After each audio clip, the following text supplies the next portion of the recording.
गगनाधारी निराधारी भिडती. चक्राकार अशा पद्धतीनं फिरंगी घेऊ लागलेले, किरण हल्ल्यासारखी उडी हाणू लागलेले आहेत, उड्डाण घेऊ लागलेले आहेत, उसळत आहेत.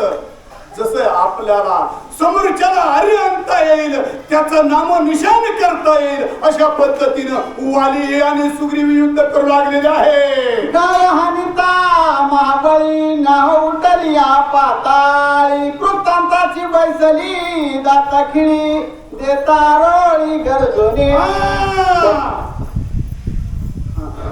वाचक सत्वशीलताई मुंडे तारगरी, सूचक हरिभक्त परायत बालिकराव महाराज चौरे युवा शिवाजी. मग या ठिकाणी अशा प्रकारचा जो काही मार दिलेला आहे आणि मार दिलेला आहे, मार दिल्यामुळं एकच अशा प्रकारचा आवाज उठलेला आहे. हे जी काही 10 दिशा आहेत, ह्या 10 दिशा कोंडून गेलेल्या आहेत. ऐकणाराचं कानाचं पडदं तुटतेत की काय, अशा प्रकारचा हाहाकार त्या वालीच्या आणि सुग्रीवाच्या युद्धाला झालेला आहे.